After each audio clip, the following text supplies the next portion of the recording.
Bismillah ve salatu ve selamu ala Resulillah ve ala alihi ve sahbihi ve men vala. Muhammed ibn İsmail Bukhari rahmetullahi aleyh bugün Sahih Bukhari namlı kitabının iman kitabıda zulüm xilma-xil derecelik buldu, farklık buldu deydi. Bir kısım zulümla derecesi yukarı, bir kısım zulümlarınki derecesi töven. Bu yerdeki zulüm emde umumi gap. Mesela kişiler arasındaki özara bir zulüm kılışını gösteriyor, şerikli mülçük alıyordu, günah masiyet mülçük alıyordu. Bu yerdeki zulüm hem de günah, masiyet, küfür, şerik hemen mülçük algan. Bunun hepsi zulüm dep atıldı. Bu zulüm mü özünki zine, meyli cemiyet kılıngan zulüm zine olsun, meyli şahsın özgü olsun, öz nefsi kılıngan zulüm olsun, payt zine, tesiri, çoğun kişilikki qarab, bununki derecesi farklı halatı oldu. Şuna Muhammed bin İsmail Bukhari rahmetullahi aleyh 32. hadiste bizge Ebul Velid degan kişi sözlep bergen idi deydi. Ebul Velid bolsa Hicri 227 yilda ölüp ketken kişi bulup Hişam ibn Abdülmelik el-Bahili el-Basri namı bilen. Yani Ebul Velid et-Tayalisi deymiz. Bu adam şu aynı vaqtdaki hadis rivayet kılgan hadis alimlerinki bir hemde. Bu kişiye verilgen bahalardan mesela İbn Sa'd degan meşhur alim işencilik, mezmut, hüccet adam deb sübetligen. Bu kişininki mesela ustazları Şubat ibn Haccac, Hammad ibn Salama qatarlıqlar mesela şagirdlere İmam Bukhari adırqıda görünüp turibdi. İmam Ebu Davud, İshaq ibn Rahavi qatarlıq meşhur hadis alimleri bu kişininki şagirdi boludu. Bu kişi deydi bizge Şu'be hadis sözlep bergen idi dedi. Şu'be'ninki tercümal öttü. Şubat ibn Haccac. İmam Bukhari bir yerde bu hadisni iki ravi tarafdan rivayet kılıp mesela Şu'be bizge hadis sözlep berdi dep bolaplam ha degan harf tahvil degan boldu. Yani kelyapatgan rivayet yolunu başka tarafga yani yangidan bir rivayet yolunu bayan kılıp ötadi. İmam Bukhari dedi mana Beşir ibn Halid Ebu Muhammed el-Askari hadis sözlep bergen idi dedi. Bu kişi İmam Bukhari'ye ustaz bolgan kişi, özü Basra'da, Irak'ta yaşagan. Bu kişininki 253 yılı ölüp ketkenligi kayıt kılıngan, özü şenjilik alim dep sübetlengen bu kişi. İmam Bukhari rahmetullahi aleyh bu zatın o iş hadis rivayet kılgan eken, öğrengen eken. Bu adam şundaq deydi. Bizge Muhammed ibn Ja'far hadis sözlep bergen idi deydi. Undaqda Muhammed ibn Ja'far bu kişi özü Basr'da ötken. Tabi tabi'lar qatardı. Tabi'larning kendiki tabi'larında bu kişi 193 yıl ölüp ketken. Gundar namı bilen meşhur hamda bu kişi. Bu kişi qarta ulamalar baha bergen vaqtida özü şu kitabına ayeti to'g'ri durust adam deb shulaq degan. Hatta bir qism kishilar bu odamni xatolaştırmız deb tirishib baqqan bo'lsa-mu, buningga fursat bermagan. Böyle fitnelerge uçurgan bo'lsa-mu, lekin shu fitnelardan saq o'tib ketgan odamda. Endi bu odamni Shu'badan hadis rivoyat qilyapti. Bu yerda birinchi isnad bilan ikkinchi isnadning oralig'ida bir odam farq bor-da. Mesela bir isnad töven birinci isnad, undaqda bu ali isnad bo'ladi. Yani bu hadisi Şu'be Süleyman'dan rivayet kıldı.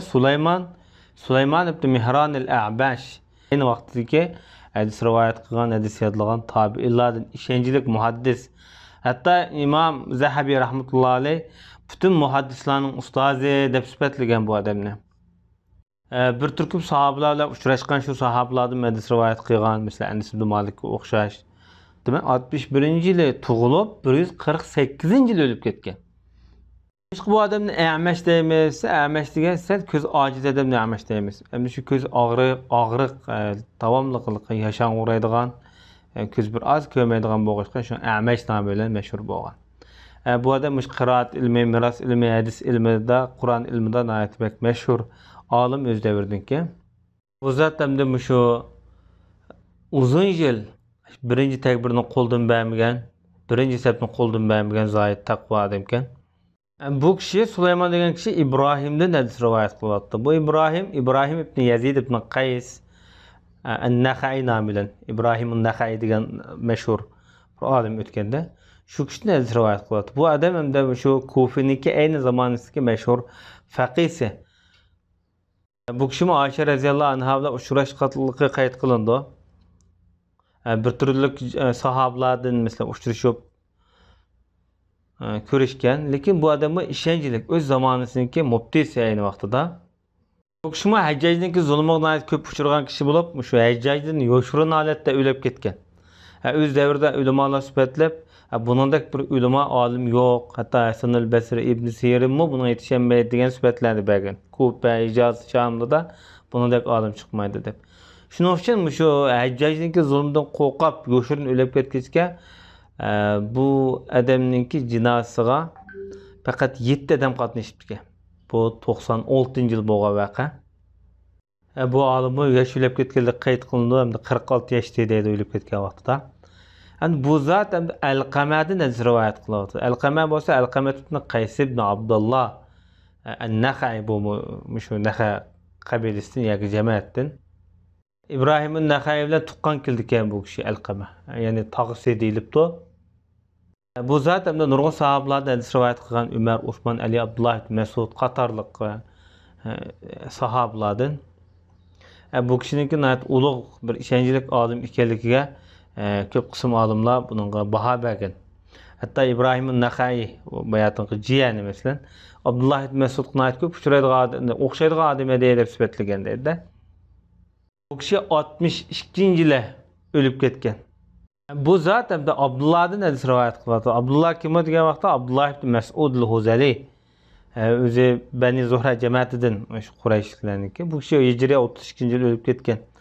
Sahobalar ichidagi eng katta qori, muhaddis, faqih sahobida eng ko'p hadis rivoyat qilgan sahobalar qatorida sanaldi. Ham dastlab qatorida musulmon bo'lgan.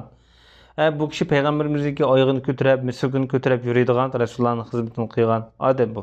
Onun üstüge işqatı mücret qilgan Habeşistan'a, Medine'ge degandek. Nurg'un emel tutgan mesela Ömer ibn Xattobning zamonida shu Baytul-Mal iqtisodiy ombachi bo'lganda, mesela Ko'pininki qazo, sud ishlariga mas'ul bo'lgan. Bunlar büyük ulug' bir sahoba. Bu kishining hayotini bek tafsili deyish uchun tarixiy kitoblarga murojaat qilsa qoldi. Ebu Cehilni o'tgan sahobalarniki birsi bu kishi. Bu odam shunday deydi. Yani ellezine amenu ve lem yelbisu degan oyat tushgan vaqtida, yani o'zi iymon etib, iymoniga zulmni aralashtirmagan mu'minlar degan oyat tushgan vaqtida sahobalar dediki, payg'ambarimizning sahobalari, bizning qaysimiz zulm qilmaydi? Zulm qildigan avval bo'lib turdi deb shunday so'rashdi-da. Shu vaqtida Alloh subhanahu va taolo estaizu billah haqiqatan shirik eng ig'ir, katta ig'ir zulmdir degan oyat tushdi. Bu yerda sahobalar hamda zulmni mutlaq tushunganda, mesela o'zaro xalq orasiga zulm, kishilar orasiga zulm, turli gunohlar degandek shu jihatlardan tushunganda, lekin payg'ambarimiz bu zulmni nihoyat xosroq qayd qilib turib, bu yerdagi iymoniga zulmni aralashtirmagan degan gap, bu yerda shirkni aralashtirmaganlar deb buni shu jihatda tafsir qilgan. Demak bu oyat orqali tafsir qilish bo'ldi. Undaqda iman e'tiqodiga şerikni aralashtirmagan degan ma'no kelib chiqdi. Sallallohu alayhi va Muhammad va ala alihi va sahbihi ajma'in.